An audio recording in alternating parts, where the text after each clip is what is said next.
Praise the Lord. Praise the Lord. Praise the Lord. Hallelujah. Amen. Amen.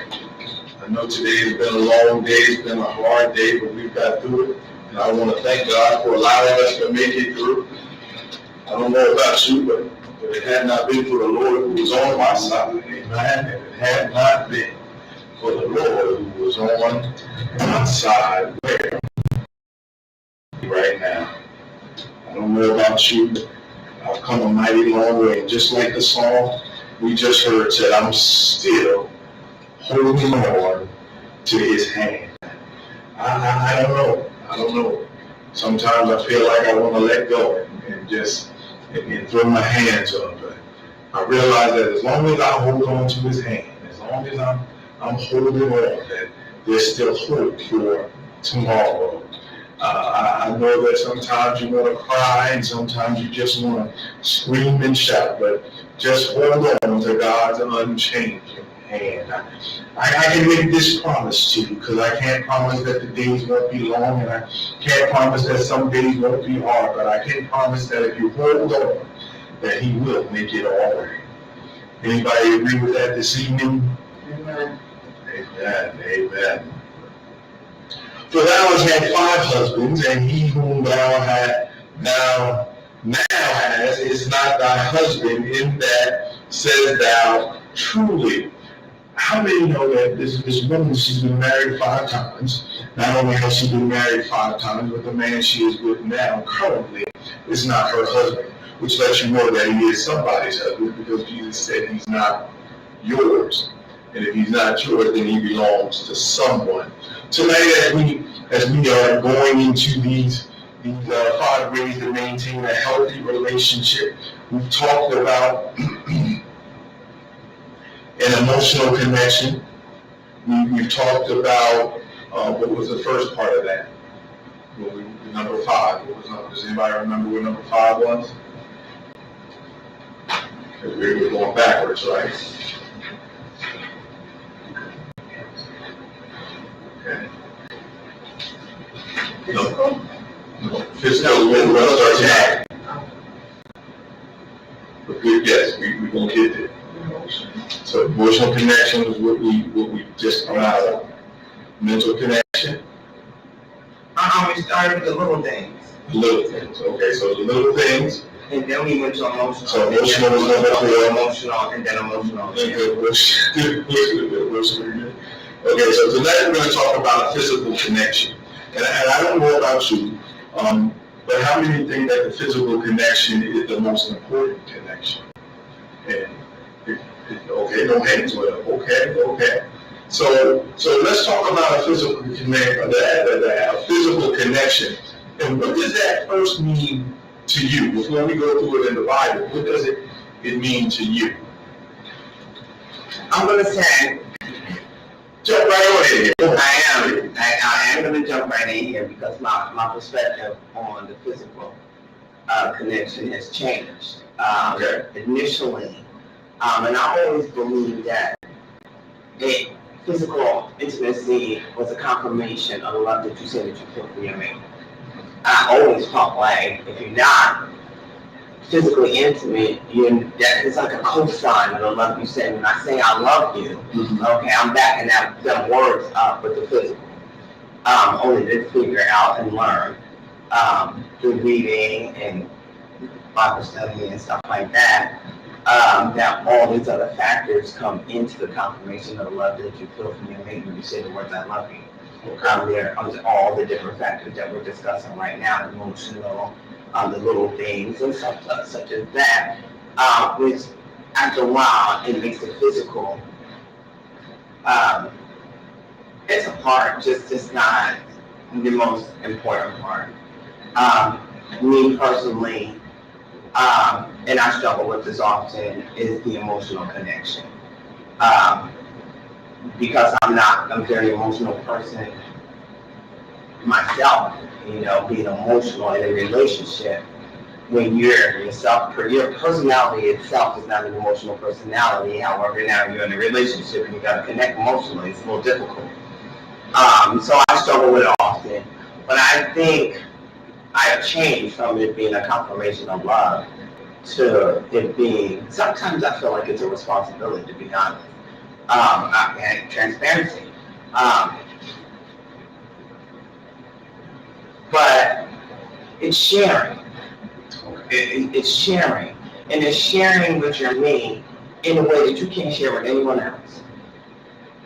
So I won't say it's a confirmation of love, but it's part of love. You know, not the most important part, but a very important part. But it just really depends on where you put intimacy in your mind, because intimacy doesn't have to just be sex. And once you realize intimacy is not just the physical part of intimacy is not just sex, it'll make you smile a little bit more. Okay. Mr. Burke? What you said. I agree with that part. The physical isn't just sex, it's that emotional. But I think for me, physical is also on a spiritual level. Okay. I think if you're able to connect with someone spiritually, you're able to connect with them physically, because something does transpire physically through a spiritual connection.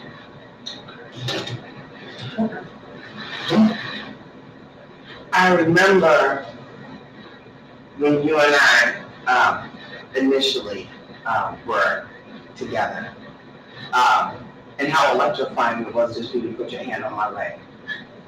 You know, and that's physical intimacy right there. It's not sex, but it was so empowering. It was so empowering, just the way you made me feel when you just put your hand on my lap. Physical intimacy without being intimate. Once you learn to put the little things grander, more grand or bigger, just putting your hand on my lap was such a beautiful feeling in a new relationship that I can't wait to see him again, kind of thing. You know what I'm saying? So I think when you're discussing the physical part of intimacy, people just think sex. And it's so much bigger than that. It's so much bigger than that. It is those little things, the touch of the hand, the hug, the kiss on the cheek, kiss on the forehead.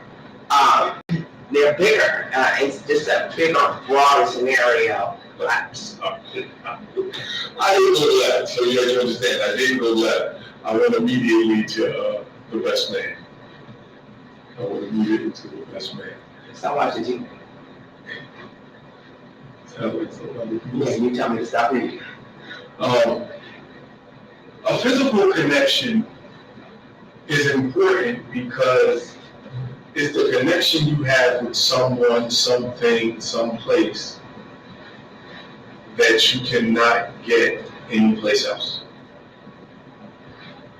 That physical connection. I'm going to take it out of the romantic relationship, and I want to take it to a parent-child relationship, since we're all parents. There's a way that you hold your child's hand. Am I right? That nobody else will be able to do. Absolutely. There's nothing like the grasp on that. But that's because of trust. Not just trust, but it's your mom. Trust. I hold hands. I've held my son's hand. I've held my daughter's hand. I've held everybody's hand. But there's a way that I hold hands with my children that I can't hold hands with everybody else. Even though it's the same hand that, you know, that's holding the other person's hand, the connection between me and my daughters, the connection between me and my sons is different for each child. There's a comfort in that hand for a child when they hold a parent's hand. You ever go to walk across the street, and normally when you go to walk across the street, you stick your hand out to get your child's hand, right? But have you ever just had your child come over and put their hand in your hand? And there's a connection there, an immediate connection. Because when they put their hand in your hand, what do you do with your hand? You grab theirs. And some would say we do it instinctively. Some would say we do it just because the child wanted to hold our hand. I say we do it because of the connection. I said it was a little different. From me being saved than it was for me, Kai and Calvin. And I think what made it different is I forgot number. I'm just saying, there's two of them, so you don't really walk across the street like this. It was a little different. I think my physical connection, because he was the firstborn, and in my mind, I gave birth to him for myself, and unconditional love, not known as unconditional love that I was requiring and needing was coming from my Heavenly Father. But at that time in my life, I gave birth to this baby, and he was mine. So yeah, I don't have to share him. I choose to. I don't have to. I didn't really share much. But we had a very, every 15 minutes, I love you, I love you, I love you. Every 15 minutes, the boy be upstairs playing, come downstairs every 15 minutes. Mom, you all right? I love you. Kind of a bully. He's absolutely kind of a bully. And kind of had each other. So they never really required me as much as Sage did, because it's just Sage and I. But where it was me, Kai, and Calvin. So when they were little, they spoke their own language. But they called each other Dio. I have no idea. There's probably a sister in another language, who knows?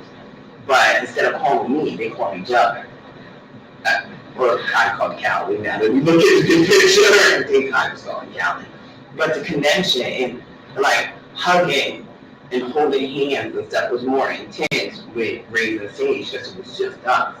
But with Kai and Callie, it's like I'm holding one hand and the other one's holding me, and then I'm holding Callie and Callie's holding Kai.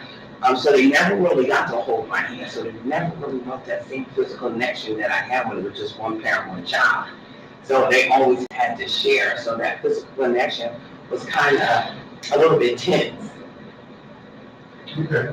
You know, it was just, there was so much to do, and only one person and so many kids. Like, and you just spoke. I was explaining to you recently that there was never really one-on-one time.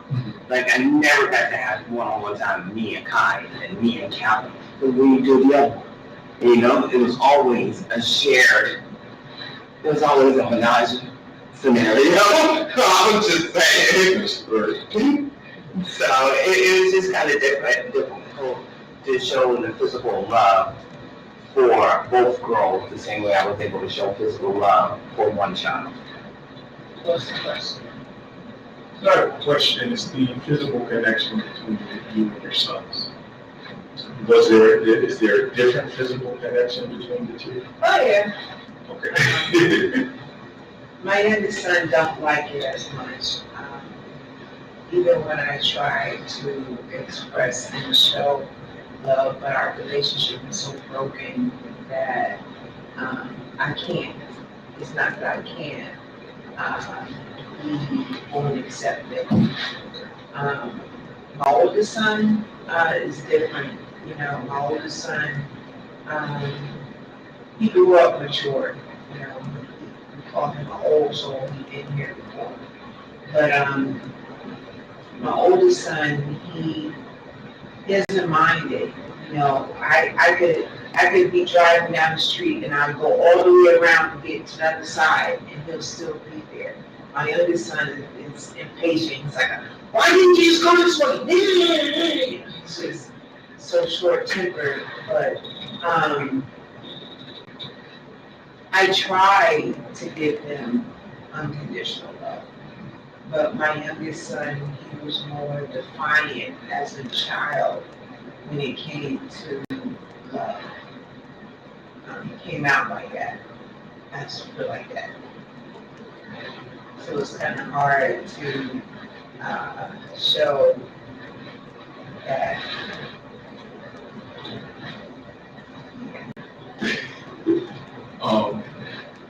Physical connection is important because these become the ties that bind. Does that make sense to you? These become the ties that bind.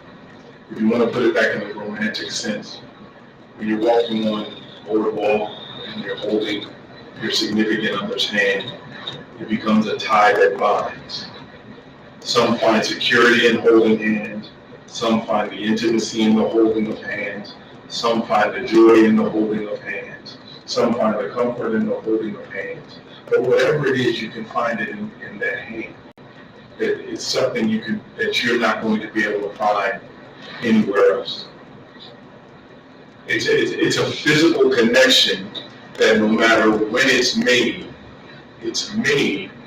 and it kind of, if you find comfort in that connection, whenever you make that connection, you're going to be comforted. Whenever you make that connection, you'll find your security. Whenever you make that connection, because a lot of times we run to those connections when things start going haywire. Make sense? We run. It's a toxic relationship. Even in the toxic relationships. And that's kind of crazy because a lot of times in toxic relationships, we run to the thing that binds us. We don't run to the things that can hold us together. Like, let me see. In some toxic relationships, what binds us may be eating. That's what binds us, eating. We can find each other in a plate of food. So instead of running to something that should hold us together, we run to what binds us together. Do you understand what I'm saying? So if what should be holding us together is the prayer. What should be holding us together is God. What should be holding us together is the friendship. But our toxic relationship is based on the fact that all we do when we run together is eat. That's what binds us. That's what we want to do when we come together. Because we keep us alive, and keep us fussing, and keep us right. And you know what? We like to eat, I like to eat. So we come together out of the heart, and let's make it. At that point, we just kind of go through the motions of the relationship. Yes. And now you're trying to find a way to maintain it. Instead of looking for the healthy maintenance, you're going to stick with where we come together. Well, doesn't that allow compromising? It becomes compromise if you compromise what you believe to do what you're doing. But if you're just going along with the emotion of the relationship, isn't that compromising? Sometimes, a lot of times it may not be. It can be at times. You understand? It can be at times. It can be compromising because you'll say, I'm not going to say what I should say right now or what I need to say right now to just keep peace. But the problem is you're not keeping peace. You're avoiding the situation. Waiting for an explosion. You're waiting for the bombs to start going off. And then when the bomb goes off, everything that you have to say, you begin to say. Right?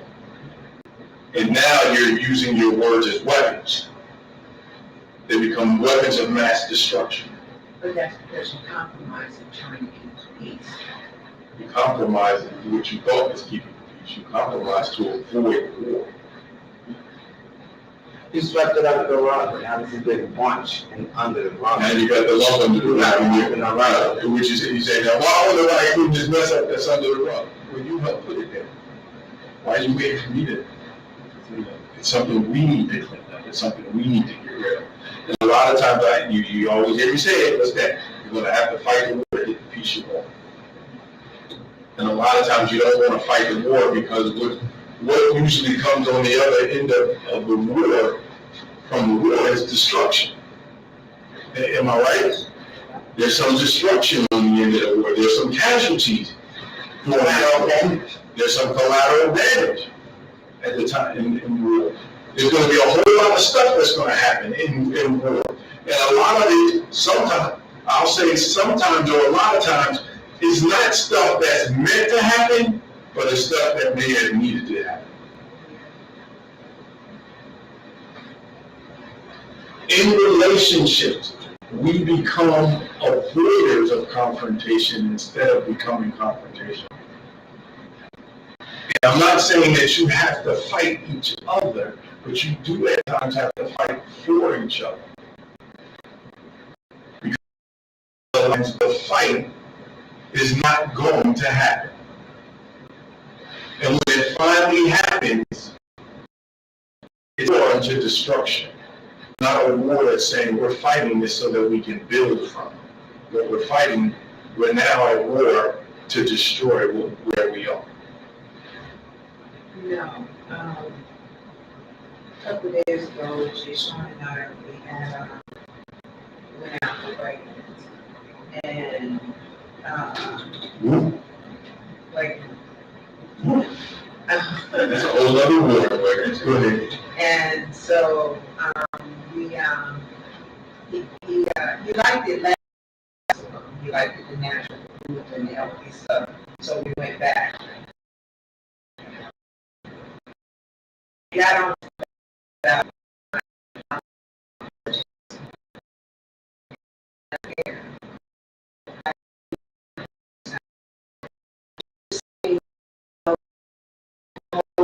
how is it that you can tell me about my health and you're heavier than I am and you're doing this and you're every single day, but I'll become an expert on my body. And so I guess the way I said it, he got upset with me. And so we had a little bit of disagreement, an argument. And I said, do you think we'll ever get along? And he said, I don't know. And I said, because you don't want to try it, and I'm done trying. So where do we go from here? So we didn't say nothing to each other for the rest of the trip home. But it was something because it was like, you know, you're telling all these people what's going on with your mom and how your mom needs a holistic doctor and needs to do all this stuff and everything like that. But yet still you don't show up for the doctor's appointments. You don't ask questions yourself. You want to talk to your boys that believe on the internet, but you don't want to talk to a doctor that's covered. So that was something. But I said all that to say is that what do you do when you have a connection, but it's not a healthy connection, but you just tolerate the connection without tolerating the connection? Looking at me, I told my friend I asked me to. Which lady said you get to a point where you just start going through emotions of a relationship. You come to the house, I do. You leave the house, I do. Now everything has just become routine. That's all it is. Remember, we stopped taking communion because God said we're doing business as usual. And you have to begin to look at these relationships introspective. Good word for you right there, right? Introspective. It's my 25-hour word for the night. Because what happens is now we're becoming business as usual. If all we ever do is fight, then all we're going to continue to do is fight until somebody decides to say, you know what, I'm not fighting you. I'm not fighting with you anymore. Not that I'm going to stop fighting for you, but I am going to stop fighting with you. But how do you fight for somebody that don't fight back to you? First of all, you can't be responsible for their actions. Like in the movie War Room, you can't do anything except pray for him. So for all the times that you want to talk about him, pray for him. And eventually those prayers will get answered because God is a prayer answering God. So originally, listen, how do I say?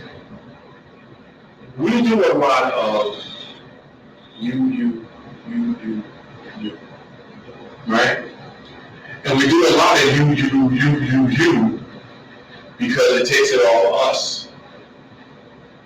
At some point, this don't work. Well, Pastor Lowe's always saying you point one finger at somebody for four fingers, point you right back at you. You're right. Now, as you sit in here, point your finger at somebody for them, pointing at you. So And we're that's sharing when you accountability.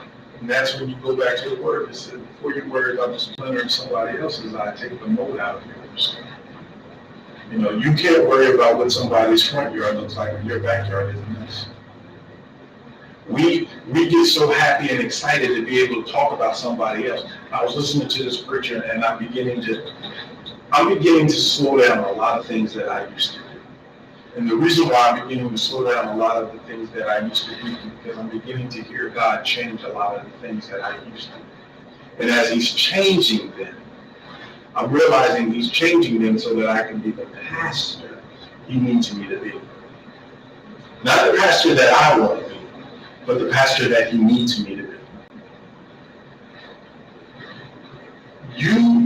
You have this relationship. And because He's not here to defend Himself, I can't speak from Him or for Him. So I tend to not want to talk about Him. But what you have to understand is you are here. You are present. And you have to remember that. I'm here. I'm present. Regardless of what he may attack with or you may attack with, I'm here and I'm present. No, I wasn't there, blah, blah, blah. But I'm here right now. You want to hold on to then? You hold on to then. But you can't hold on to then and grab hold of what's now. What you also have to understand is people get angry with people because of what's wrong with them. Did you hear that? People get angry with people because of what's wrong with them. Not what's wrong with you, but what's wrong with them. He's angry about his health, so he's mad at you about yours. You understand what I'm saying? So when something's going wrong with us, we get upset with it. But then you'll see somebody else not taking care of them, and now you want to be mad at them. No, you're not mad at them. You're mad because there's something going on with you. Most important thing I ever heard T.D. Jakes say, most important thing I ever heard T.D. Jakes say, if somebody's got a problem with me, that's their business, not mine. Did you hear that? If somebody got a problem with you, you make sure you let them know that's your business. It's not my business. And you have to learn to walk with that and be ready to accept it, because they're going to say whatever they want to say. They're going to do whatever they want to do. But remember, that's their business. You got a problem with me? You didn't hear me say I got a problem. You got a problem with me. That's your business. I don't even need to know about it. That's your business, not mine. You don't have to tell me to mind my business, because I'm minding my business. You got a problem, not me. So don't put your problem on me. If you're upset about your health, then you change it. And that's how you have to walk. When we look at people and we see people doing things that we want to do or we can't do or we got all trapped up in, when we see that stuff and we quick to point it out. Have you ever realized that? You quick to point out something you knew you wanted to do or something you knew you shouldn't have been doing and you was doing, and now you see somebody you want to point it out. Look at them do it. No. That ain't got nothing to do with you. That's you. That's all you. What they doing don't have nothing to do with you. It's you. And it's in those things where, as we get to these connections, guess what? It's where these connections break down. Healthy relationships maintain connections because we're able to be ourselves within those relationships. And you don't judge me, I don't judge you. If there's a problem, we can come together as adults, not grown-ups, but as adults, and talk about it.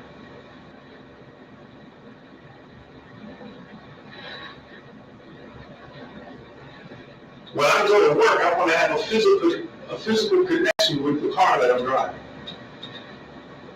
I want to know this car. I want to know how it's going to run. I want to know how it works. I want to know all of it. That's a connection. I told my wife today, because she got in the car and started the car and the car kept on running, I was mad, because that's my car. I get in the car, I start the car, and the car shut off. The connection. But I began to understand that no matter Better like me better? Oh, I was just saying. nah, I don't think that's what it was. But I began to understand that there are connections made, that I can have different connections with different people and still maintain a connection with them. So my car can have a different connection with my wife and a different connection with me. Because when I get in my car, I'm going to drive my car like I drive my car. I let her open up. I let my wife drive my car like, keep me chill. We just won't cruise. We cruise. So so what you get is a different connection, right? There was a time my daughters wanted to hang out with mom because mom was in the bed. Mom watched TV, and they got to do that with mom. And then they want to go dad. Dad go to the music park. Dad get on the rides. Dad, that's what dad does. So you begin to understand you can have these many different connections within your relationships. And guess what? None of them overtake the other. They're all just connections within the home or within the relationship. It's like the grandboys. I have different connections with both of them. Mm-hmm. And you're allowed to do that and maintain your connection with Papa. So you get a connection with Papa and the grandkids, but her connection with the grandkids is different from her connection with mine, but she can maintain all of those connections. The entire system wants to be present. William needs to see me every 15 minutes.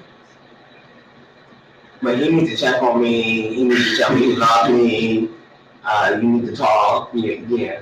Hmm. So the entire like, hey, mommy, then we gone. Tyrus is like his dad. I may not want to hang out with you, but I just want to know you're there. He's kind of on his pop too. You know what I'm saying? I don't want to, we ain't got to hang out.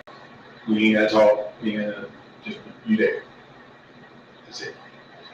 So that kind of connection, in a sense, can be a physical connection because it's a physical presence. You understand what I'm saying? When my mom was alive and she was in the house, I didn't have to be upstairs in the living room. I could be downstairs. I just went, she there, she fine, we good. That's a connection. And what you? Because Callie and Connie gonna be in that room, that connection will be gone. Just knowing that they're there is a connection. For you, yeah. Absolutely. So we begin to realize that these connections, they pull. Every connection pulls. Every connection pulls. Every connection you give to. Every connection you give to. Now the question is, what are you giving to the connection? When you're talking about this physical connection, what kind of physicality are you giving to the connection? When they're talking about the grandboys, when Ty, Callie, and Pop keep yelling at them, then I take them in the room, put a kid-friendly movie on, and then we lay on the big old bed and fall asleep watching TV. Papa, he mad now that he can't even get it. Grandkids, they took my spot. But then that way I took the physical connection to giving the same energy to both. Right. At the same time, you take some energy from me on because y'all kept me on at the baby. So you give them a peaceful energy, a peaceful physicality that they can come to and relax. Ain't nobody yelling and screaming. I don't give that to my son. I'm just being honest. I don't give it to my son. I think because I feel like, and he reminds me that I failed. Oh, okay. I'm going to ask a question. I'm only asking a question because I keep hearing it in my ear.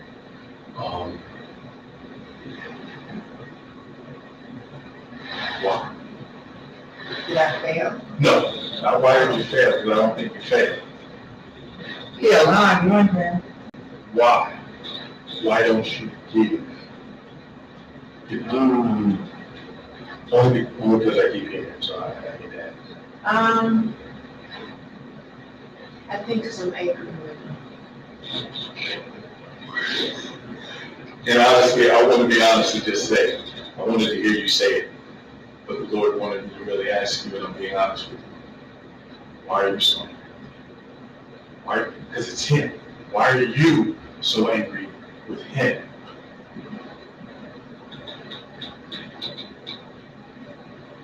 Because he feels some things that I'm not turning out right. And that makes me angry because I feel like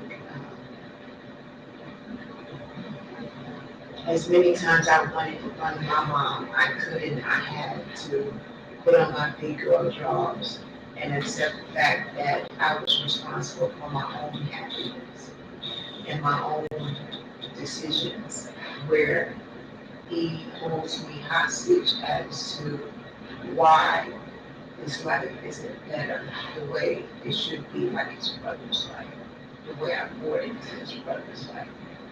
But I poured into his brother's life because he wanted it. He didn't mind going to take care of business or to learn about how to be an adult or to learn how to be a man. He didn't mind that, my oldest son. But my youngest son was so defiant, he didn't want to grow up. I would always tell him, when you turn 18, how are you going to be when you grow up? I wait till I turn 18. Okay, well, 18 was like 15 years ago. What's up now, you know? And, Is this the son that still lives in house with you? yes. And, you know, so, I feel, he makes me feel like it reminds me how much I failed him. And that makes me angry. But are you angry with him? I'm angry with both of us. I'm angry with him and I'm angry with myself. Do you believe you failed? Yeah, because he ain't out. And I You're can't telling you. That's your house. Your lease. Your choice. I'm going to say this. I don't think you failed him. I don't think you failed him. And I'm going to fall short of saying you failed yourself. That's what you said. I said I'm going to fall short of saying you failed yourself.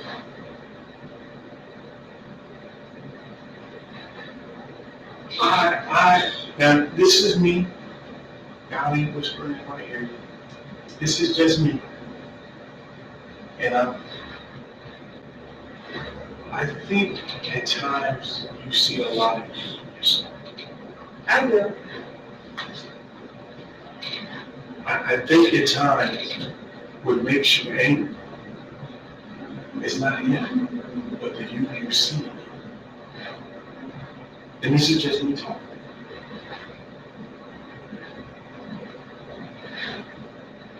God has a way of reflecting to us to show us where He's brought us from. For us not to go back there, but to do our best to bring others from back there. I didn't say you should be that wrong. But you live a life. Just because you didn't do it doesn't mean you don't live a life. Because you were sitting there along with the people who smoking weed and getting drunk, you might as well be doing it too. I'm sorry, that was a lot of stuff. But again, it's me.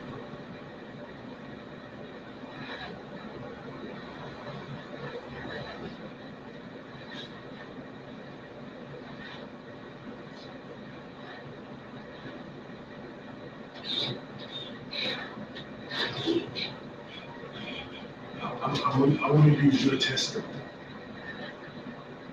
For 3 years, you were told to get in the house. For 3 years, you were told to get in the house.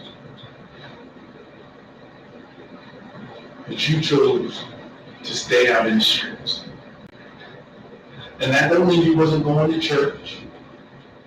That don't mean you was actually hanging out in the streets, because I know I do believe you know exactly what I'm saying. For 3 years, you were told to get in the house. Being defiant, being Renee.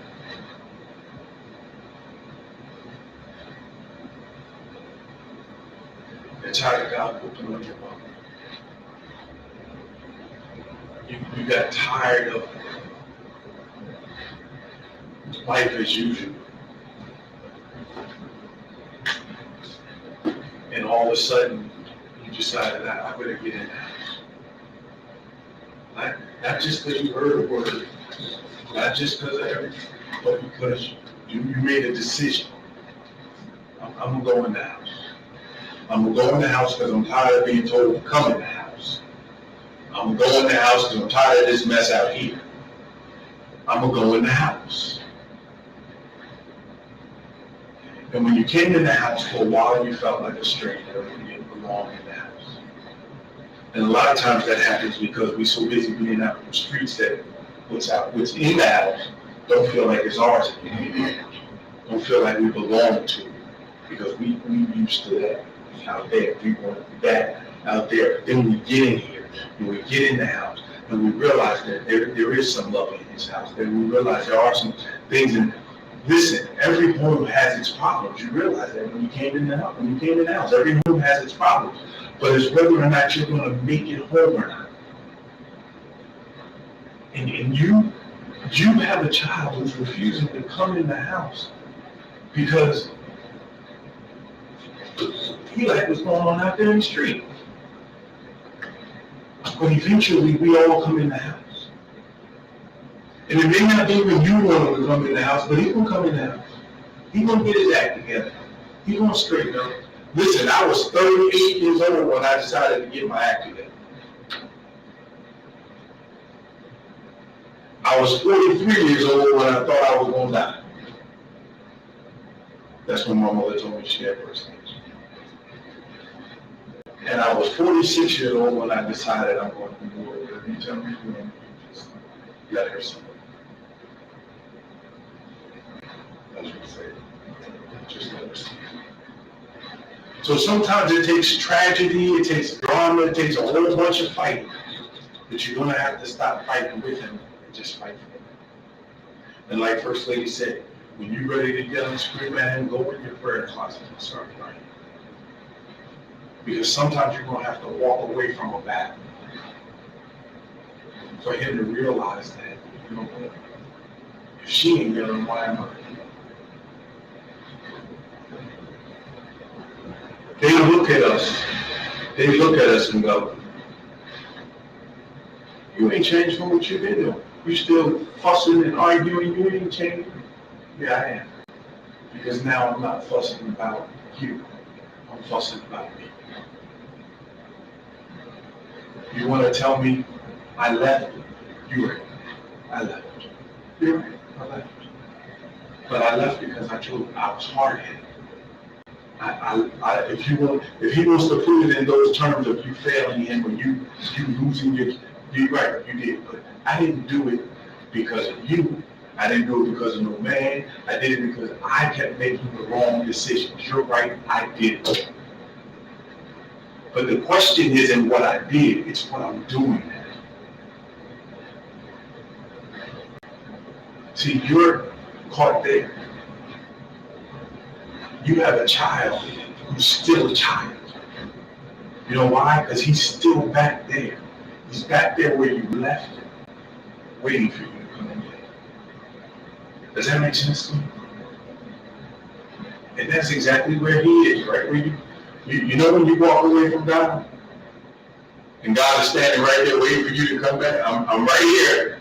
I'm right here on the porch. You went and got in the car and you started cussing and fussing and left me on the porch. I'm right here on the porch waiting for you to come back and get me. That's what he is, right there. Waiting for you to come back and get me.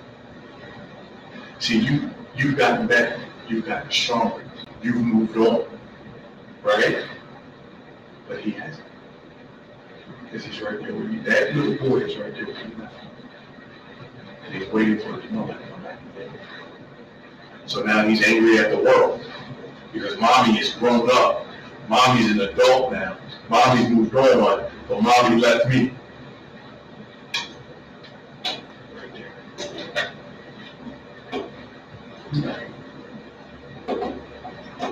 Anything else?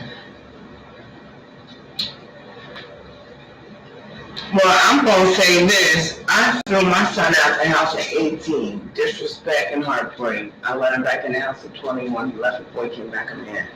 He knew what it was like to have to take care of himself, to have to make sure he had meals a day, waiting to get to work, waiting to get home at some place to lay his head. He didn't know what to do, and he had to figure that out himself for those couple of years. But once he had to live the life I led in doing it for him and two other children, he came back a whole new man, having to live an adult life. Oh, I just feel that nice about it. I cried at night every day. I did. I cried at night every day. But my last words were, oh, you get smart. Oh, geez, it's really tough. Oh, where you are right now is where you now live. Where am I supposed to go? I don't know. But you should have thought about that when you let your fingers write some words that you really don't want to back up. Because guess what? This is my place, not yours. I he was very disrespectful, he was very heartbreaking, and I had other people looking, meaning the little ones. You're not going to disrespect me like this. Not at my house. Absolutely not. So, and not in my car. My house, my car, my rules. If you can't follow them, get out. Change the locks. Lord Jesus. And I didn't really mean change the locks, even though I did lock things down. First Lady, you want to pray us out, please? Heavenly Father, thank you for this evening. As we get ready to depart and go our own separate ways, please provide us with traveling mercies. And Jesus, thank you for your word. Thank you for giving us the word from your Bible. Thank you, Lord. Help us to understand how to maintain a healthy relationship. If we're in an unhealthy one, lead us, guide us, and direct us to a healthy one. In your heavenly name I pray. Amen. Amen. Let people say.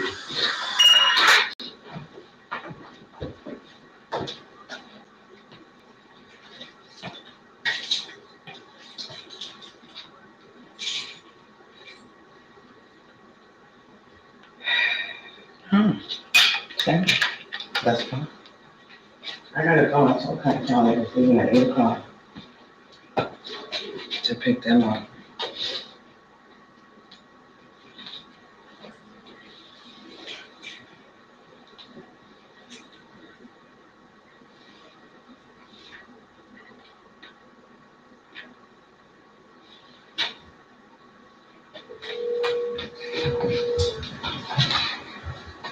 Hello? Where are you? Are you